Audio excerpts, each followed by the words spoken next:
ఒకసారి సాధు సుందర్ సింగ్ గారు ఆయన ట్రైన్లో ప్రయాణం చేస్తున్నప్పుడు ఆయన ఎదురుగా ఒక పెద్ద మనిషి కూర్చొని ఉన్నాడంట. కూర్చొని ఉన్నప్పుడు దేవుని వాక్యాన్ని ఆయనకి ప్రకటించిన తరువాత సువార్త ఆయన ఎదురుగా సీట్లో కూర్చున్న సాధు సుందర్ సింగ్ గారు ట్రైన్లో వెళ్తున్నారు. ఆయన ఎదురుగా ఒక పెద్దని కూర్చున్నాడు. సాధు సుందర్ సింగ్ గారు సువార్త ప్రకటిస్తున్నారు. ప్రకటించి అయిపోయిన తర్వాత బైబిల్ని తీసి ఆ ఎదురుగా ఉన్న ఆ విగ్రహారాధికుడికి, అన్యజనుడికి ఇవ్వంగానే ఆయన కోపంతో ఏం చేశాడనంటే, నాకే నువ్వు బైబిల్ ఇస్తావా అని చెప్పి బైబిల్ని 2 ముక్కలుగా చించేసేసి ఆ ట్రైన్లో నుంచి పడేసేసాడంటండి. సరే, ఇంకా సాధు సుందర్ సింగ్ గారు కొంచెం బాధపడ్డారు. అనవసరంగా అతనికి బైబిల్ ఇచ్చాను, చక్కగా మంచి బైబిల్ని చించేసేసాడు అని చెప్పి హృదయంలో బాధపడుతూ ఇంటికి వెళ్ళిపోయాడు. చాలా కాలం తర్వాత ఒక సభకు వెళ్ళినప్పుడు ఆ సభలో ఆయన ప్రసంగం చేసిన తర్వాత ఒక యవనస్తుడు లెగిసి సాక్ష్యం చెప్పాడు. ఏంటి ఆ సాక్ష్యం అని అంటే, నేను చనిపోదామని రైల్వే ట్రాక్ దగ్గరికి నేను వెళ్ళాను. ఇంకా నా జీవితం మీద నాకు ఆశలు లేక నేను ఆత్మహత్య చేసుకుందామని ట్రైన్ కింద తల పెట్టుకొని చచ్చిపోదామని చెప్పి నేను ఆ భారంతో నేను ఆ రైల్వే ట్రాక్ దగ్గరికి వెళ్ళాను. వెళ్ళంగానే ట్రాక్ మీద పడుకున్నప్పుడు ఆ రైల్వే ట్రాక్ నా పక్కనే, నేను ఆ రైల్వే ట్రాక్ మీద పడుకున్న పక్కనే ఒక కాగితం నాకు కనిపించింది. ఆ కాగితం మీద ఇలా రాస్తుంది. ఏమని రాస్తుంది అని అంటే, ప్రయాసపడి భారం మోసుకొనుచున్న సమస్త జనులారా నా యుద్ధకు రండి, నేను మీకు విశ్రాంతి కలుగు చేతును అనే మాట నేను చూశాను. వెంటనే కొన్ని కాగితాలు, ఆ చినిగిపోయిన కాగితాలను చదువుతూ వచ్చాను. అది బైబిల్ అని గ్రహించాను. వేరే బైబిల్ తీసుకొని నేను చదివాను. యేసు ప్రభువారు నా సొంత రక్షకునిగా అంగీకరించాను. నా భారం మొత్తం యేసయ్య మీద వేశాను. దేవుడికి నా జీవితాన్ని సమర్పించుకున్నాను. ఈ రోజున దేవుడు నా మీద ఉన్న భారాలన్నీ తొలగించాడు. దేవుని నామానికి మహిమ కలుగుగాక అని సాక్ష్యం చెప్పాడు. దేవునికి స్తోత్రం చెప్దామా అండి? హల్లెలూయా. ప్రియులారా, చినిగిపోయిన బైబిల్ కూడా పనిచేస్తుంది. చినిగిపోయిన వాక్యం కూడా పనిచేస్తుంది. ఆ వ్యక్తి జీవితంలో పనిచేస్తుంది అనే విషయాన్ని మీకు జ్ఞాపకం చేస్తున్నాను. ఈ రోజున ఒక శ్రేష్టమైన వాక్య భాగాన్ని మనం ధ్యానం చేద్దాం. చూడండి, రూతు గ్రంథము 2వ అధ్యాయం. రూతు గ్రంథము 2వ అధ్యాయము 2వ వచనాన్ని మనం చదువుకుందాం. రూతు గ్రంథము 2వ అధ్యాయము 2వ వచనం. మోయాబీయురాలైన రూతు, నీ సెలవైన ఎడల నేను పొలములోనికి పోయి ఎవని కటాక్షము పొందగలనో వాని వెనుక పరిగె ఏరుకొందునని నయోమితో చెప్పగా ఆమె నా కుమారి పొమ్మనెను. చాలండి, మనము ఈ రోజున ఒక టాపిక్ని ధ్యానం చేద్దాము. ఒక అంశాన్ని మనం ధ్యానం చేద్దాము. రూతు, నయోమీలు మోయాబు దేశంలో నుంచి అన్నీ పోగొట్టుకొని బెత్లెహేం దేశంకు వచ్చారు.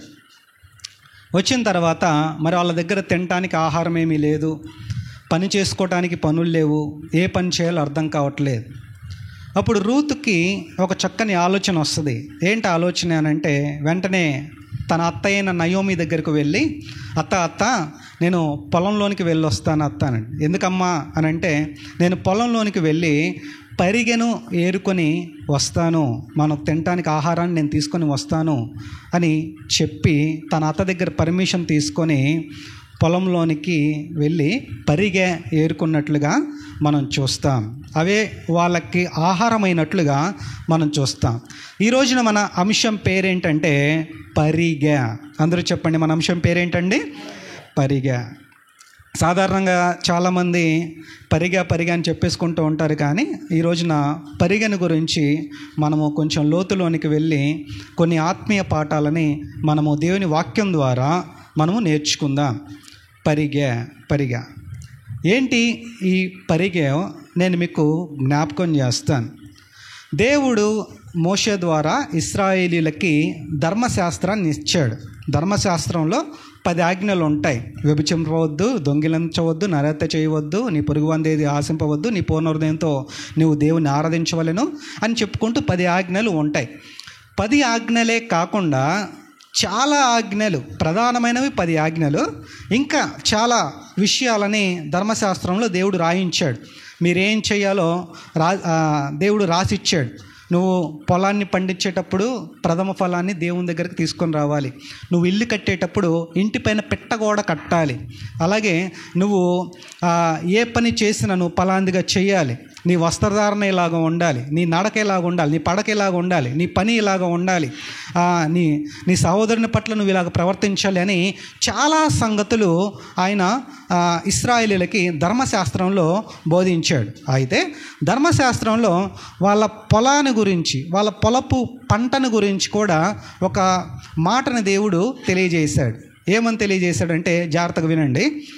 మీరు ఇశ్రాయేలీయులారా మీరు వినండి. మీరు పొలాన్ని పండిస్తారు, అందులో పంటను వేస్తారు. వరి వేస్తారో, యవలు వేస్తారో, గోధుమలు వేస్తారో, ద్రాక్ష చెట్లు వేస్తారో, అంజూరపు చెట్లు వేస్తారో, అరటి పండ్ల చెట్లు వేస్తారో, లేదంటే దానిమ్మ చెట్ల పండ్లని వేస్తారో, మీరు ఏ పంటన వేయండి. మీరు ఎటువంటి ఆహారానికి సంబంధించినటువంటి పంటనైనా మీరు వేయండి. అయితే మీరు అలా పంటని వేసిన తర్వాత, మీరు విత్తనాలు వేసిన తర్వాత నేను వర్షాన్ని ఇస్తాను, వాటిని నేను ఫలింపజేస్తాను. ఒక సమృద్ధికరమైన పంటను నేను మీకు అనుగ్రహిస్తాను. ఒక దీవెనకరమైన పంటను నేను మీకు ఇస్తాను. ఒక ఆశీర్వాదకరమైన పంటను మీకు ఇస్తాను. 100 ఫలాన్ని మీ పొలానికి నేను ఇస్తాను, మీరు పొలాన్ని ఇస్తాను. అలాగా ఆ పంట మొత్తం పండిన తర్వాత ఆ మొలకలన్నీ కూడా ఫలాలై, ఆ విత్తనాలన్నీ కూడా చెట్లై ఫలాలు ఆ పొలంలో, అది ఎకరమో 2 ఎకరాలో 10 ఎకరాలో, నీకు ఎంత ఎకరంలో ఎంత పంట అయితే పండిందో ఆ పంట అంతా పండిన తర్వాత అప్పుడు మీరేం చేస్తారు? పంటను కోయటానికి కోయి వారిని పంపిస్తారు. అలా కోత కోసే వాళ్ళని వెళ్తారు కదండి, కోత కోసే వాళ్ళు వెళ్తూ ఉంటారు. మన ఊర్ల వైపు కూడా మిరగాయ కోతలకి చాలామంది వెళ్తారు. ఎప్పుడు?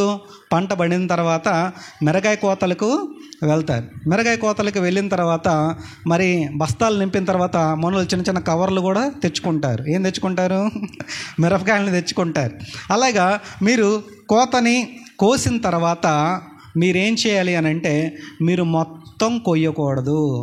మీరు కోత మొత్తము, పంట మొత్తం కొయ్యకూడదు. అందులో మీరు కొంచెం వదిలిపెట్టాలి, మీరు కొంచెం విడిచిపెట్టాలి.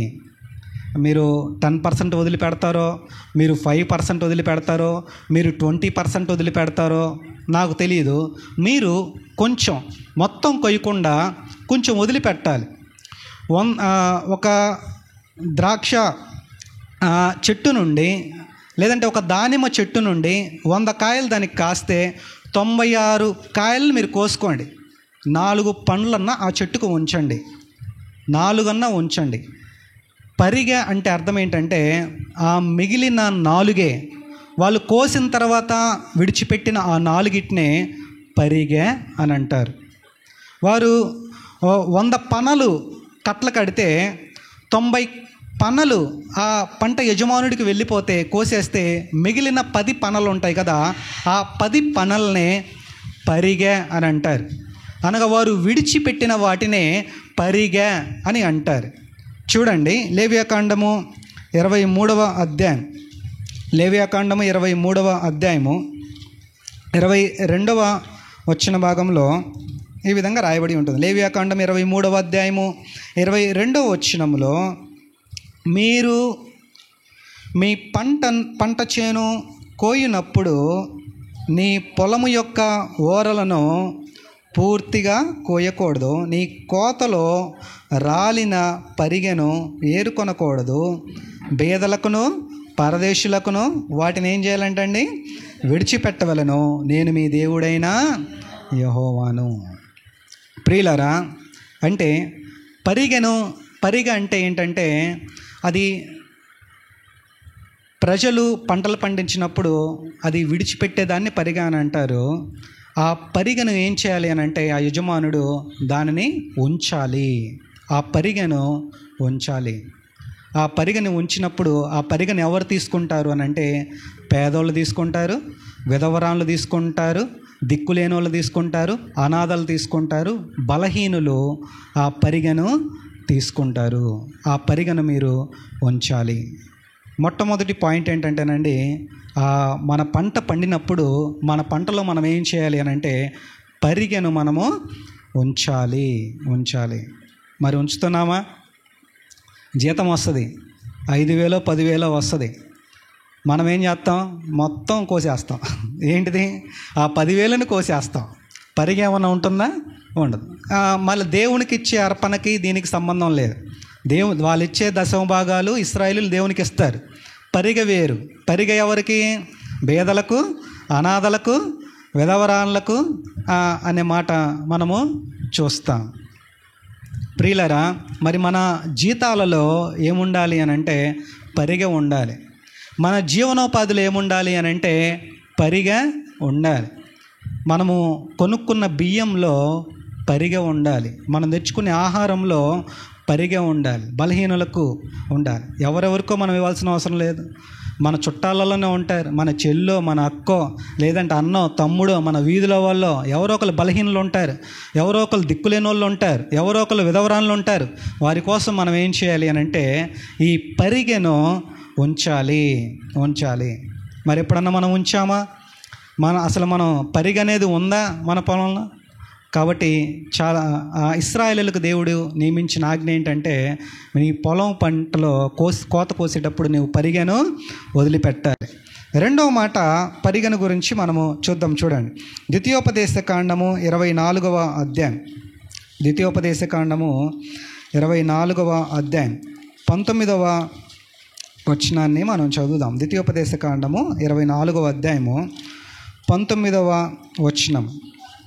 నీ పొలములో నీ పంట కోయినప్పుడు పొలములో ఒక పన మరిచిపోయిన ఎడల అది తెచ్చుకొనుటకు చాలండి, నీవు తిరిగి పోకూడదు. మనకు పొలం ఉందండి, పొలంలో దేవుడు పరిగెను వదిలిపెట్టమన్నాడు. సరే, వదిలిపెడుతున్నాం. ఒక చెట్టు కాయల్ని మనం కోస్తున్నాం. ఆ కాయల్ని మనం కోస్తున్నప్పుడు అన్ని గంపలో వేస్తున్నాం.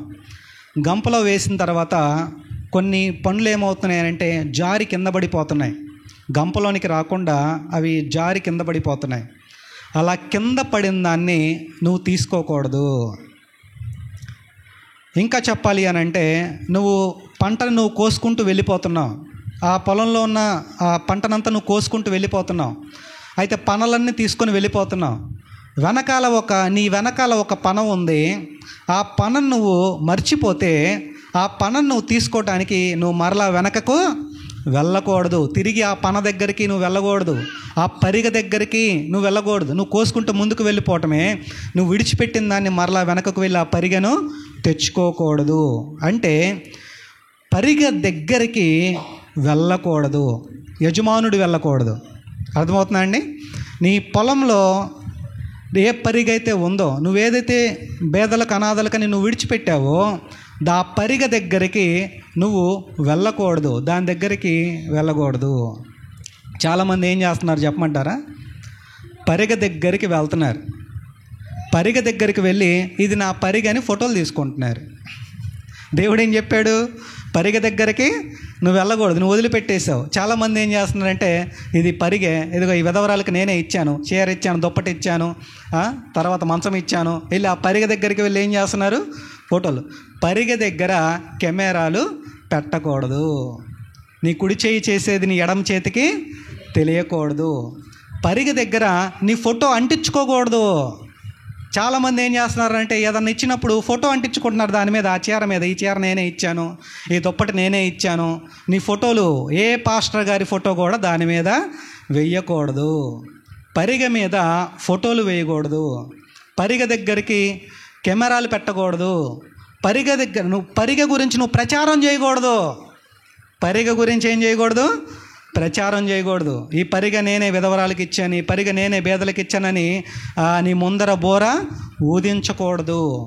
ప్రియులరా, మనం ఏది ఇచ్చినా కానీ, అది దేవుడికి ఇచ్చినా కానీ, అది బలహీనులకు ఇచ్చినా కానీ, మనం ఏ సహాయం చేసినా కానీ నువ్వేం చేయాలి అని అంటే నువ్వు దాన్ని రహస్యంగా ఉంచాలి. ఇంకా దాన్ని జ్ఞాపకంలో నువ్వు ఉండకూడదు. నువ్వు ఇచ్చేసావు, ఇంకంతే. ఇంకా నువ్వు ముందుకు వెళ్ళిపోవాలి, నువ్వు కోసుకుంటూ ముందుకు వెళ్ళిపోవాలి. నువ్వు వెనక్కి మరలా తిరిగి ఆ పరిగె దగ్గరికి నువ్వు వెళ్ళకూడదు అని దేవుని వాక్యము తెలియజేస్తుందండి. ఒకసారి ఇద్దరు భార్య భర్తలు, భార్యకి కొంచెం ప్రేరేపణ వచ్చిందంట. ఏంటి ఆ ప్రేరేపణ అంటే, వాళ్ళ ఆయనతో చెప్తుంది, ఏమండి మన చర్చిలో ఫ్యాన్ ఒకటి ఇద్దామండి, ఫ్యాన్ ఒకటి తిరగట్లేదండి, కొంచెం ఫ్యాన్ ఇద్దామండి అని చెప్పింది. పాపం ఆ భర్త అవిశ్వాసి, చర్చికి ఎప్పుడు రాలేదు. పాపం ఎందుకో మనసు మారి, సరే ఫ్యాన్ ఇద్దాంలే కానీ ఫ్యాన్ మీద నా పేరు రాయాలి అని అన్నాడు. ఫ్యాన్ మీద ఏం రాయాలి? ఫ్యాన్ మీద నా పేరు రాయాలి అని అన్నాడు. ఈవిడ వెంటనే సరే ఉండే, పాస్టర్ గారిని కనుక్కొని వస్తానని పాస్టర్ గారికి ఈ మాట చెప్పింది. పాస్టర్ గారు, మేము కొంచెం ఫ్యాన్ ఒకటి ఇద్దాం అనుకున్నామండి, ఒక 1000 రూపాయలు పెట్టి.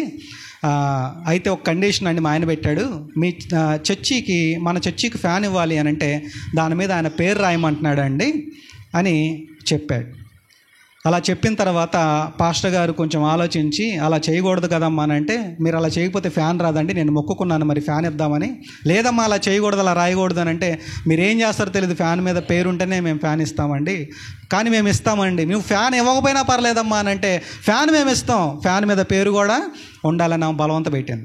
సరే, అప్పుడు పాస్టర్ గారు అన్నారు, సరేనమ్మా రాపిస్తానులే, ఫ్యాన్ తెచ్చుకో, అయితే పేరు నేను రాపిస్తాను, నువ్వు ఫ్యాన్ తెచ్చుకొని అన్నాడు. పాపం మేమేం చేస్తుందనంటే ఫ్యాన్ తెచ్చింది. ఫ్యాన్ తెచ్చి చర్చి పాస్టర్ గారికి ఇచ్చింది. పాస్టర్ గారు ఆ లాస్ట్లో కుర్చీలో కూర్చున్న దగ్గర ఫ్యానుని బిగించాడు. బిగించినప్పుడు ఫ్యాన్ మీద పేరు లేదు. వెంటనే ఆవిడ చర్చిలోకి వచ్చింది, ఆ ఫ్యాన్ వైపు చూసింది, ఫ్యాన్ మీద పేరు లేదు. ఇంకొక అరగంటలో వాళ్ళ ఆయన చర్చిలోకి వస్తాడు. ఈవిడకి గుండె పగిలేంత పని అయింది. ఫ్యాన్ మీద ఏం లేదు, పేరు లేదు. ఇంకొకసారిగా పాస్టర్ గారి మీద ఒక్కసారి కోపం వచ్చేసింది. పాస్టర్ గారు అరుద్దామంటే ప్రార్థన జరుగుతుంది, కోపం అందరి మధ్యలో అరుద్దామనంటే ప్రార్థన జరుగుతుంది, ఆరాధన జరుగుతుంది. ఇంకా వాళ్ళ ఆయన ఒక అరగంటలో ఆశీర్వాదం ఇచ్చే ముందు వస్తాడు. పాపం ఆశీర్వాదం ముందు ఇచ్చే ముందు వచ్చాడు. దేనికోసం వచ్చాడు? ఫ్యాన్ కోసం వచ్చాడు. ఫ్యాన్ మీద పేరు ఉందో లేదో చూద్దామని వచ్చాడు. చెక్కింగ్కి వచ్చాడు, కూర్చున్నాడు. కూర్చున్నప్పుడు ఆ ఫ్యాన్ ఏమవుతుంది అని అంటే పాపం తిరుగుతూ ఉంది.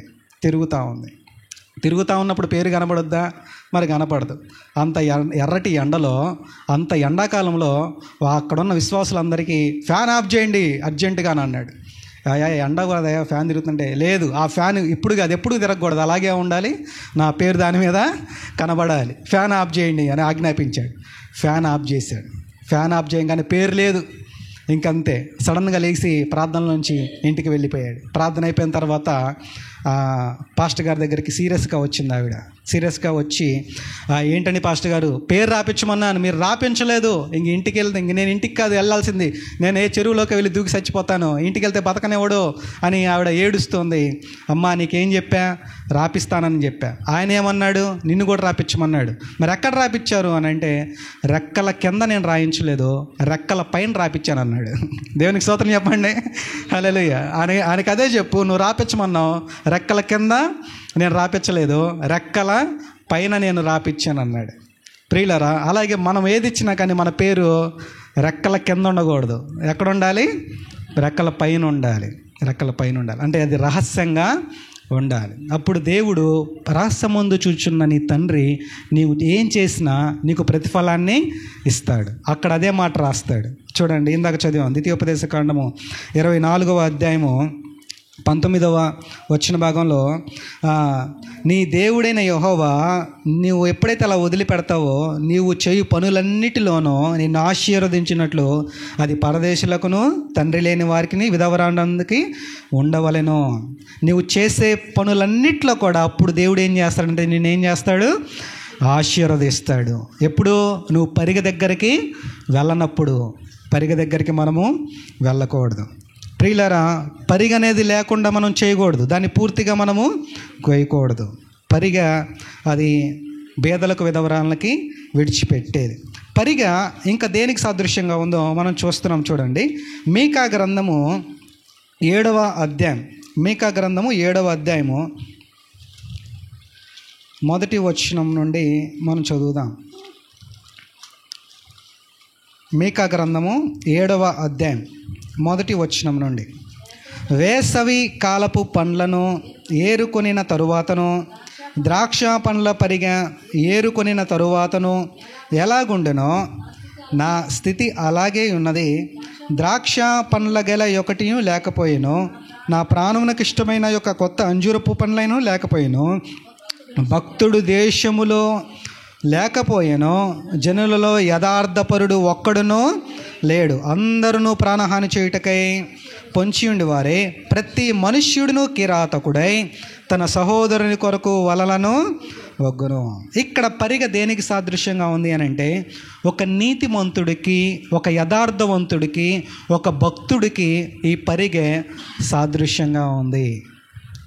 ఇక్కడ ప్రవక్త యొక్క ఆవేదన ఏంటంటే, పొలం ఉంది, పంట కోయిసినట్లుగా అందరూ వెళ్ళిపోతున్నారు, పొలంలో ఏ భక్తుడు ఉండట్లేదు, ఏ నీతిమంతుడు ఉండట్లేదు, కనీసం పరిగె ఉన్నట్లుగా, ఏదో విడిచిపెట్టిన వాళ్ళు ఉన్నట్లుగా, లేదా ఒకటో రెండో ఉన్నట్లుగా, పరిగె ఒకటో రెండో ఉన్నట్లుగా ఒక్క యథార్థవంతుడు లేడు, ఒక్క నీతిమంతుడు కూడా లేడు. ప్రియులరా, అంటే ఒక్కడు కూడా, ఒక పరిగె లాంటోడు కూడా, పరిగె వంటి నీతిమంతుడు కూడా, ఒక పరిగె వంటి భక్తుడు కూడా పొలంలో ఒక్కడూ లేడు. అంటే కనీసం ఒక్క పరిగన్న, ఒక్క పనన్న పొలంలో ఉండాలి. ఒక నీతిమంతుడన్న, ఒక కొంతమంది అన్న యథార్థవంతులు సంఘంలో ఉండాలి. కొంతమంది అన్న, ఒక నీతిమంతుడన్న, ఒక యథార్థవంతుడన్న నీ ఇంట్లో ఉండాలి. నీ ఇంట్లో పరిగ ఉండాలి. నీ కుటుంబంలో పరిగ ఉండాలి. సంఘములో పరిగ ఉండాలి. మన ఇళ్లల్లో మరి పరిగలు ఉన్నాయా? ఒక్క నీతిమంతుడని ఉన్నాడా? ఒక్క యథార్థవంతుడు ఉన్నాడా? ఒక్క ప్రార్థన చేసే వాళ్ళు ఉన్నారా? ఒక దైవజనుడు చెప్పాడు, ఒక ఇంట్లో తన కుటుంబం కోసం ఒక్క ప్రార్థన చేసే పురుషుడైనా స్త్రీ అయినా ఉండాలి. దేవుని యందు భయభక్తులు కలిగిన ఒక్కడన్నా ఉండాలి. ఒక నలుగురు ఉంటే ముగ్గురు కోసం ప్రార్థన చేసే ఒక్కడన్నా ఉండాలి. ఇక్కడ ఆవేదన ఏంటంటే, అసలు పరిగ కూడా లేదు. అంటే ఒక్క భక్తుడు లేడు, అందరు కిరాతకులై ఉన్నారు, యథార్థవంతుడు లేడు, నీతిమంతుడు లేడు. ఒక కుటుంబంలో అసలు చాలా కొన్ని కుటుంబాలలోనండి కనీసం ఒక్కలన్నా ప్రార్థనకు వస్తారు. కొన్ని కుటుంబాలలో అయితే ఒక్కడు కూడా ప్రార్థనకు రాడు. నేను నా బాల్య దినముల యందు మా చుట్టాలు ఒక కుటుంబం ఉంది. భార్య భర్తలు ఇద్దరు, 4 పిల్లలు ఉన్నారు, యవనస్తులు. ఒక ఆదివారం పూట సండే స్కూల్కి వెళ్తూ ఉంటే ఆ దారిలో అప్పుడు రిక్షాలు ఉండేవి. ఆదివారం పూట 11 గంటలకి అందరూ చర్చిలకి వెళ్తుంటే వీళ్ళు చర్చికి వెళ్ళకుండా ఈ ఫ్యామిలీ మొత్తం ఏం చేస్తున్నారు అని అంటే, సినిమాకు బయలుదేరారు. అంకుల్ ఎక్కడికి వెళ్తున్నారు, అక్క ఎక్కడికి వెళ్తున్నారు అని నేను నా చిన్నప్పుడు అడిగితే, సినిమాకి వెళ్తున్నాం రా అని అన్నారు. ఎవరు? కుటుంబం మొత్తం. అంటే ఆ కుటుంబంలో ఏం లేదు చెప్పండి? ఆ కుటుంబంలో ఏం లేదు? పరిగె లేదు. అంటే ఒక నీతిమంతుడు లేడు, ఒక భక్తుడు లేడు, పరిగే లేదు. దేవుడు సొదొమ గొమొర్రా అనే పట్టణాన్ని నాశనం చేయటానికి ఆయన ఈ భూమి మీదకి దిగి వస్తాడు. ముందు అబ్రహాం దగ్గరికి వెళ్ళి కొంచెం భోజనం అది ఇది చేసుకొని చేతులు కడుక్కొని, అబ్రహాం వెళ్ళొస్తానని అంటే, సరే ప్రభు ఎక్కడికి వెళ్తున్నావు అని అంటే, సొదొమ గొమొర్రా పట్టణం దగ్గరికి వెళ్తున్నాను, నా దృష్టికి అది బహు ఘోరమైన పాపం చేస్తుంది అని అంటాడు. అప్పుడు అబ్రహాముకు అర్థమైపోద్ది, దేవుడు సొదొమ గొమొర్రా పట్టణాన్ని నాశనం చేస్తున్నాడు. అబ్రహాం కొంచెం బాధపడతా ఉంటాడు. ఎందుకు? అబ్రహాంకు సంబంధించిన వాళ్ళు సొదొమ గొమొర్రా పట్టణంలో ఉన్నారు. ఎవరు? లోతు కుటుంబము అందులో ఉంది. అప్పుడు ఎలాగైనా ఆ పట్టణం నాశనం అవ్వకుండా ఉండడానికి అబ్రహాం ప్రయత్నం చేస్తాడు, విజ్ఞాపన చేయడం మొదలు పెడతాడు. ఇద్దరు నడుచుకుంటా, దేవుడు అబ్రహాము నడుచుకుంటా దారిలో వెళ్తూ ఉంటారు.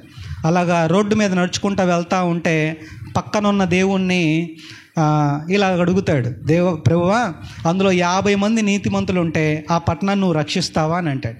అప్పుడు ప్రభు అంటాడు, 50 మంది ఉంటే ఆ పట్టణాన్ని నేను వదిలేస్తా, అసలు ఏమన్నాను అంటాడు. ఇంకా కొంచెం ధైర్యం చేసుకొని, ప్రభువా ఇంకొక మారు అడుగుతాను, 40 మంది ఉంటే వదిలిపెడతావా అని అంటే, సరే 40 మంది ఉన్నా నేను ఆ పట్టణాన్ని ఏం చేయను అని అంటాడు. పోనీ 30 మంది ఉంటే అని అంటాడు. 30 మంది ఉన్నా ఏం చేయను అని అంటాడు. 20 మంది ఉంటే అని అంటే 20 మంది ఉన్నా ఆ పట్టణాన్ని వదిలేస్తాను అంటాడు. అయ్యా ఇంకొంచెం కోపం ఎంచుకోమాకయ్యా, కొంచెం ఫీల్ అవ్వమాకయ్యా, నా మీద నీ కనికరం ఉంచయ్యా అని కన్నీళ్ళు పెట్టుకొని 10 మంది ఉంటే కొంచెం వదిలిపెడతావా, ఒక్క 10 మంది ఉంటే వదిలిపెడతావా అని అంటే అప్పుడు ప్రభు అంటాడు, అబ్రహామా ఇదే ఫైనల్, 10 మంది ఉంటే అసలు నేనేం చేయను, ఇక్కడ నుంచి ఆరోహణం అయిపోయి వెళ్ళిపోతాను, ఆ పట్టణంలోకి అడుగు కూడా పెట్టను, 10 మంది ఉన్నా నేను దాన్ని వదిలేస్తానని అంటాడు. వదిలిపెట్టాడా సొదొమ గొమొర్రా పట్టణాన్ని? వదిలిపెట్టలా. ఏం చేశాడు ఆ పట్టణాన్ని? ఆకాశం నుండి అగ్నిగంధకాలు కురిసి ఆ పట్టణము నాశనం చేయబడింది. అంటే అర్థం ఏంటంటే ఫట్టుమని, మనం ఒక ఉదాహరణ చెప్తాం కదా, ఫట్టుమని 10 మంది కూడా ఆ పట్టణంలో నీతిమంతులు లేరు. అంటే సొదొమ గొమొర్రా పట్టణంలో ఏం లేదు చెప్పండి, ఏం లేదండి? పరిగలేదు. గనుక ప్రియులరా, మన కుటుంబంలో మనమన్నా, ఇప్పుడు మనం దేవుని సన్నిధిలో ఉన్నాం, మనందరం ఇక్కడ కూర్చొని ఉన్నాం, ఒకవేళ మన కుటుంబంలో భార్య కానీ భర్త కానీ పిల్లలు కానీ అవిధేయులై ఉన్నారు, మనం కూడా ఇంకా అవిధేయతలోనికి వెళ్తే ఎలాగా? అసలు మనం పరిగంటే మనమే ఒక పరిగగా మన కుటుంబంలో ఉండకపోతే ఎలాగా? కాబట్టి మనమన్నా స్టాండర్డ్గా ఉంటే మనల్ని బట్టి మన కుటుంబం రక్షించబడుతుంది. రాహాబు ఇల్లు రక్షించబడినట్లుగా, నోవాహును బట్టి తన కుటుంబం కాపాడబడినట్లుగా ప్రియులరా, మన కుటుంబం మనల్ని బట్టి దేవుడు అవకాశాన్ని ఇస్తాడు. దేవుడు రావాల్సిన తెగులన్నింటినీ తప్పిస్తాడు, ప్రతి శాపమును కొట్టివేస్తాడు, ఆశీర్వాదమును దేవుడు అనుగ్రహిస్తాడు, క్షేమాన్ని ఇస్తాడు. కారణం ఏంటంటే పరిగె ఆ ఇంట్లో ఉండాలి. అదే మీకా ప్రవక్త ఆవేదన, అసలు పరిగె కూడా లేదే, ఒక నీతిమంతులు లేడే, ఒక యథార్థవంతులు లేదే, ఇంట్లో ఒకడు కూడా లేదే బైబిల్ పట్టుకున్నాడు అని ఆవేదన పడుతున్నాడు. పరిగె భక్తుడికి సాదృశ్యంగా ఉంది.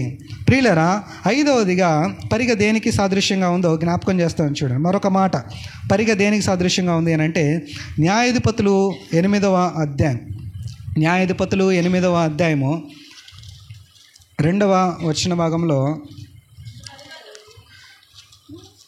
అందుకతడు మీరు చేసినది ఎక్కడా, నేను చేసినది ఎక్కడా, ఎబియజరు ద్రాక్ష పండ్ల కోత కంటే ఎఫ్రాయిముల పరిగె మంచిది కాదా? దేవుడు మిద్యానీయుల అధిపతులైన ఓరేబును జేబును మీ చేతికి అప్పగించును, మీరు చేసినట్లు నేను చేయగలనా అనేను. చాలండి, ఈ సందర్భం చెప్తే కొంచెం అర్థమవుతుంది ఈ మాట. అదేంటంటే గిద్యోను మిద్యానీయుల మీదకి యుద్ధానికి వెళ్తాడు. 32,000 మందిని వేసుకొని వెళ్తాడు. దేవుడు అంటాడు అంతమంది వద్దు, కొంతమంది చాలు అని ఆ 32,000 మందిని 300 మందిగా చేస్తాడు. 300 మందితో గిద్యోను యుద్ధానికి బయలుదేరతాడు. బయలుదేరినప్పుడు మనకు అదంతా తెలుసు. ఆ దివిటీలు పట్టుకుంటారు, కొండలు పగలగొట్టంగానే, ఆ దీపాలు వెలగంగానే అర్ధరాత్రి వేళ మిద్యానీయులు, అమ్మో ఇశ్రాయేలీలు మనల్ని పెద్ద సమూహంతో ఎదుర్కోవడానికి వస్తున్నారు, శత్రువులు వచ్చేస్తున్నారని ఆ మిద్యానీయులు పారిపోయి ఈ ఇజ్రాయేలీల దేశం గుండా వాళ్ళు ప్రయాణం చేస్తున్నారు, పారిపోతున్నప్పుడు కాబట్టి వీళ్ళ ఇటువైపు నుంచి ఇశ్రాయేలీల వైపు నుంచి వీళ్ళు పారిపోవాలి. అలాగ పారిపోతున్నప్పుడు ఎఫ్రాయిము అనే గోత్రం నుంచి వాళ్ళ మధ్యలో నుంచి పారిపోతారు. అప్పుడు వీళ్ళు ఏం చేస్తారనంటే, అరే వీళ్ళ శత్రువులు మన మధ్యలోకి వచ్చేస్తారని ఎఫ్రాయిమీల్లో నుంచి కొంతమంది ఏం చేస్తారనంటే ఆ మిద్యానీయులని, ఆ రాజులను కూడా చంపేస్తారు. కొంచెం గొప్ప గొప్ప రాజులను కూడా, శత్రువులలో ఉన్న రాజులను కూడా చంపేస్తారు. చంపేసిన తర్వాత ఎఫ్రాయిమీలు ఏం చేస్తారనంటే గిద్యోను దగ్గరికి వస్తారు. ఎందుకంటే కొంచెం కోపంతో ఉంటారు ఎఫ్రాయిమీలు. ఎందుకంటే గిద్యోను అందరిని పిలుస్తాడు కానీ యుద్ధం చేద్దామని ఎఫ్రాయిమీలకు ఆ సమాచారాన్ని చెప్పడు. ఎందుకంటే ఎఫ్రాయిమీలు సడన్గా వాళ్ళంతటా వాళ్ళు యుద్ధం చేసి శత్రువులను ఓడిస్తారు. గిద్యోను దగ్గరికి వస్తారు. గిద్యోనా నువ్వు చేసిందేం బాగాలేదయ్యా అని అంటారు. నేనేం చేశానంటే యుద్ధానికి అందరిని పిలిచావు, మమ్మల్ని పిలిచావా? అసలు మాకు ముందు చెప్తే మేము రెడీ అయ్యి వచ్చేవాళ్ళం కదా, ఒకవేళ మమ్మల్ని వాళ్ళు చంపుంటే ఏం జరిగి ఉండేది అని కొంచెం కోపంతో ఉంటారు. అప్పుడు గిద్యోను కొంచెం వాళ్ళని చల్లార్చడానికి ఒక మాట చెప్తాడు. అయ్యా మేము యుద్ధానికి వెళ్ళాము, అసలు మాకంటే మీరు గొప్పవాళ్ళు, ఎఫ్రాయిమీలు మీరు గొప్పవాళ్ళు. ఎందుకు అని అంటే చూడండి అక్కడ అంటారు 2వ వచనంలో, న్యాయాధిపతుల గ్రంథం 8వ అధ్యాయం 2వ వచనంలో, అందుకతడు మీరు చేసింది ఎక్కడ, గిద్యోను అంటున్నాడు, మీరు చేసింది ఎక్కడ, నేను చేసింది అక్కడ అబియేజరు ద్రాక్ష పండ్ల కోత కంటే ఎఫ్రాయిమీయుల పరిగె మంచిది కాదా? దేవుడు మిద్యానీయుల అధిపతులైన ఓరేబును జేబును మీ చేతికి అప్పగించును, మీరు చేసినట్లు నేను చేయగలనా అనేను. అసలు మేమేదో చిన్న చిన్న వాళ్ళని చంపాం కానీ ఎఫ్రాయిమీలారా, గిద్దోని అంటున్నాడు ఎఫ్రాయిమీలతోటి, మీరే గొప్పలు, మీరు ఏకంగా అధిపతులనే చంపేశారు, మీరే బలవంతులు, మీరే గొప్పవారు అని అంటూ వాళ్ళని ఏమని పోలుస్తున్నాడు అని అంటే, బాబు మీరు పరిగె లాంటి వాళ్ళు, అసలు మీ పరిగె గొప్పది, మీ పంటంతా యుద్ధం చేయడానికి వెళ్ళాల్సిన అవసరంలా మీ పరిగె వెళ్ళినా చాలు మీరు గెలిచి వచ్చేస్తారు. ఎఫ్రాయిమీలారా మీ పరిగె శ్రేష్టమైంది అని అంటాడు. పరిగె దేనికి సాదృశ్యంగా ఉంది అని అంటే బలమునకు సాదృశ్యంగా ఉంది. దేనికి స్తోత్రం చెప్దామా అండి? బలవంతులకు సాదృశ్యంగా ఉంది. పంటంతా అవసరం లేదు, పరిగె వెళ్ళినా చాలు యుద్ధం చేసి గెలవచ్చు, అంత బలం ఉంది. పరిగె కూడా బలవంతులై ఉండాలి. మనం కొన్ని కుటుంబాలను మనం చూసినప్పుడు అందులో తల్లిదండ్రులు దేవుని నమ్ముకొని ఉంటారు, పిల్లలు దేవుని నమ్ముకొని ఉంటారు, మనవాళ్ళు కూడా దేవుని నమ్ముకొని ఉంటారు. దేనికి స్తోత్రం చెప్దామా అండి? అంటే పరిగె కూడా బలం కలిగింది అయి ఉంటుంది. పిల్లోని కదిలించిన వాళ్ళ నుంచి వాక్యం వస్తుంది. చిన్న పిల్లోని కలిగించిన దేవుని శాసనాలు ఆ హృదయం నుంచి పుట్టుకొస్తాయి. కారణం ఏంటంటే వాళ్ళు తమ తర్వాత తరాన్ని సిద్ధం చేస్తున్నారు. మన పరిగె కూడా బలంగా ఉండాలి. మన పరిగె కూడా, కొంతమంది యుద్ధానికి వెళ్ళేటప్పుడు రాని శత్రువు సవాల్ చేసినప్పుడు ఏమంటారు? నేను అవసరంలా నా శిష్యులు జాలని అంటారు, నేను అవసరంలా చిన్నోళ్ళు జాలని అంటారు. ప్రియులారా, మన కుటుంబంలో ఉన్న పరిగె కూడా బలము కలిగింది ఉండాలి. కాబట్టి పరిగె బలానికి సాదృశ్యంగా ఉంది. మరొక మాట చెప్పి నేను ముగింపులోకి వస్తున్నాను చూడండి. పరిగె దేనికి సాదృశ్యంగా ఉందో యెషయా గ్రంథము 17వ అధ్యాయం, యెషయా గ్రంథము 17వ అధ్యాయము 6వ వచన భాగంలో ఈ పరిగెను మనం చూస్తాం. యెషయా గ్రంథము 17వ అధ్యాయము 6వ వచన భాగంలో 5వ వచనం నుండి చదువుతున్నాను చూడండి. 5వ వచనం నుండి, చేను కోయువాడు దంట్లు పట్టుకొనగా వాని చెయ్యి వెన్నులను కోయినట్లుండును, రెఫాయిము లోయలో ఒకడు పరిగె ఏరునట్లు ఉండను. కొంచెం ముందు మాట ఒకసారి చదువుదాం. 4వ వచనం చదువుతున్నాను. ఆ దినమున యాకోబు యొక్క ప్రభావము క్షీణించిపోవును, వాని కొవ్విన శరీరము కృషించిపోవును. ఇప్పుడు 6వ వచనాన్ని చదువుదాం. అయినను ఒలీవ చెట్లు దులపగా పై కొమ్మ చివరను 2-3 పండ్లు మిగిలి ఉండును, ఫలభరితమైన చెట్టున వాలు కొమ్మల యందు 3-4 పండ్లు మిగిలియుండును, దానిలో పరిగె పండ్లుండునని ఇశ్రాయేలీయుల దేవుడైన యెహోవా సెలవిచ్చుచున్నాడు. ఇశ్రాయేలీలు ఇక్కడ కొంచెం దేవునికి కోపం పుట్టిస్తారండి. దేవుడు కొంచెం వారిని శిక్షిస్తాడు, దేవుడు వారిని కొంచెం శిక్షకు గురి చేస్తాడు. అక్కడ యాకోబు బలము క్షీణించిపోతుంది, ఇశ్రాయేలీల ప్రభావం అంతా కూడా పోతుంది. వాళ్ళు శ్రమల పాలవుతారు, వారు నిందించబడతారు, వారు అవమానించబడతారు. అయితే దేవుడు కొంచెం నిరీక్షణ కలిగిన మాటను ఇస్తున్నాడు. అంతా నేను శిక్షించినా కానీ ఆ పంటలో నేను ఏం ఉంచుతున్నాను అని అంటే పరిగెను ఉంచుతున్నాను అని అన్నాడు. దేనికి స్తోత్రం చెప్దామా అండి? ఇక్కడ పరిగె మిగిలిన దానికి, శేషానికి సాదృశ్యంగా ఉంది, మిగిలిన దానికి సాదృశ్యంగా ఉంది. పరిగె ఉంటుంది, ఆ పరిగె మరలా మొలకెత్తుతుంది, ఆ పరిగెలో నుంచి విత్తనాలు వస్తాయి, మరలా దేవుడు ఆ పరిగెను దీవిస్తాడు, ఆశీర్వదిస్తాడు, కొన్ని ఎకరాల పంటగా దేవుడు మారుస్తాడు. ప్రియులారా, కాబట్టి పరిగె శేషానికి సాదృశ్యంగా ఉంది, కొంచెము దీవెనకి, కొంచెం ఆశీర్వాదానికి సాదృశ్యంగా ఉంది. దేవుని దగ్గర నుంచి అండి ఎంతో అవసరంలా, కొంచెం కూడా చాలు, అది దీవెనకరమైంది, ఆశీర్వాదకరమైంది. ఏశావు తన తండ్రి దగ్గరకు యాకోబు దీవెనలు మొత్తం పట్టుకుపోయిన తర్వాత ఏశావు వస్తాడు, మాంసం వేటాడి మాంసం తెస్తాడు. అప్పుడు ఇస్సాకు అంటాడు, అయ్యో మోసపోయానయ్యా, మొత్తం నీ తమ్ముడు దోచుకొని వెళ్ళిపోయాడు ఆశీర్వాదాలన్నీ అని అంటే, అప్పుడు ఏశావు అంటాడు, నాన్న నువ్వు అట్లా అనమాకు నాన్న, కొంచెం కూడా లేదా నాన్న, ఒక్క దీవెన కూడా లేదా నాన్న అని అంటాడు. అంటే ఒక్క పరిగె కూడా లేదా నాన్న అని అడుగుతాడు. కానీ ఏశావుకు దొరకలా. ఏశావుకి దొరకల. అయితే దేవుడు హామీ ఇస్తున్నాడు, అయినను ద్రాక్ష పండ్లు ఒక 3-4 ఉంటాయి, అయినను కొంత ఉంటుంది, మీరు నిరీక్షణ కలిగి ఉండండి అని దేవుడు ధైర్యాన్ని ఇస్తున్నాడు. ప్రియులారా, ఇంకా ఒక ఉదాహరణ చెప్పాలనంటే, కనాను స్త్రీ తన కుమార్తెకు దెయ్యం పట్టిందని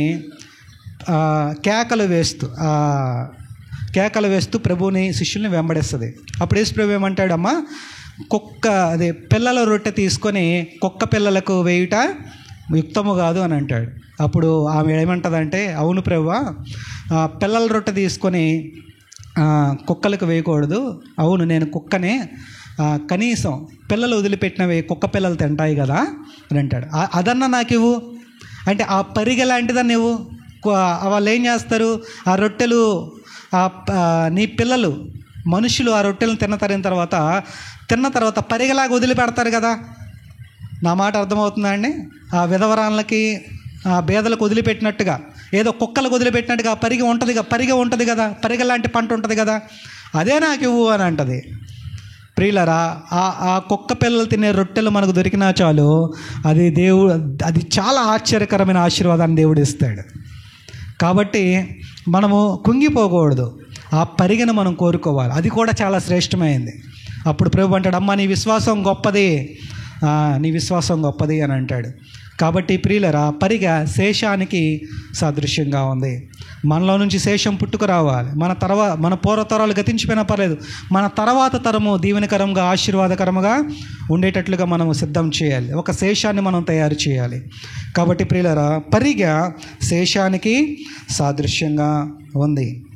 అలాంటి పరిగెను వేరటానికి బోయాజు పొలంలోనికి రూతు వచ్చింది. ఆవిడని గురించి చెప్పాలన్న ఉద్దేశం కాదు, కానీ పరిగెను గురించి నేను మీకు జ్ఞాపకం చేస్తున్నాను. మొట్టమొదటిగా పరిగెను మనము ఉంచాలి. మన జీతాలలో, మన వ్యాపారాలలో, ఆఖరికి మనం ఏమొచ్చినా పరిగెను ఉంచాలి. నీకు డోక్రా వచ్చినా, చీటీ వచ్చినా కొంచెం లేని వాళ్ళకి సహాయం చేయాలి. ఆ తర్వాత ఆ పరిగె దగ్గరికి మనం వెళ్ళకూడదు. ఆ పరిగెను మరలా మనం తెచ్చుకోవడానికి వెళ్ళకూడదు. దాని దగ్గర ఫోటోలు తీసుకోకూడదు. దేవుని మీరు నిజంగా రహస్యంగా ఇవ్వండి, దేవుణ్ణి అడగండి. అప్పుడు దేవుడు ఇవ్వకపోతే అప్పుడు వచ్చి నన్ను అడగండి. దేవుడు రాసమందు చూచున్న దేవుడు నీకు ప్రతిఫలాన్ని ఇస్తాడు.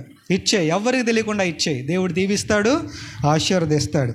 ప్రియులరా, పరిగె లాంటి భక్తులు మన ఇంట్లో ఉండాలి. ఒక్కడన్నా, భర్తన్నా, భార్యన్నా, పిల్లలన్నా, ఒక్కడన్నా కుటుంబం కోసం విజ్ఞాపన చేసేవాడు ఉండాలి. కాబట్టి పరిగె లాంటి వాళ్ళు మన ఇంట్లో ఒక్కళ్ళన్నా ఉండాలి. పరిగె లాంటి బలవంతులు ఉండాలి. ఎవరిని కదిలించిన ఒక పరిగెలాగా, పిల్లల్ని కదిలించిన పరిగెలాగా ఉండాలి, యాక్టివ్గా ఉండాలి, శ్రేష్టమైన బలవంతుల్లాగా ఉండాలి. పరిగె లాంటి శేషం మిగిలి ఉండాలి. పరిగె లాంటి వారిని నేను ఉంచుతానని దేవుడు వాగ్దానం చేశాడు. ఆ వాగ్దాన్ని పట్టి మనం ప్రార్థన చేయాలి. ప్రభువా, నువ్వు పరిగెను ఉంచుతానన్నావు కదా, నువ్వు ద్రాక్ష పండ్లలో ఒక 4 కాయలు నువ్వు ఉంచుతానన్నావు కదా, ఒక 2 కాయలు నువ్వు ఉంచుతానన్నావు కదా. చెట్టు మొత్తం నా ఫలాలన్నీ వెళ్ళిపోయాయి, నా దీవెన మొత్తం పోయింది, నా ఆశీర్వాదం మొత్తం పోయింది, కానీ 1-2 పండ్లు నువ్వు ఉంచుతానన్నావు కదా, నువ్వు ఆ పరిగెను ఉంచుతానన్నావు కదా. ఆ పరిగెను బట్టి దీవించు, ఆశీర్వదించు. పరిగె అంటే శేషము మన పొలంలో ఉండాలి. కాబట్టి ప్రియులరా, దేవుడు మన కుటుంబాలలో, మన సంఘములో పరిగెను ఉంచునుగాక. ఆమేన్.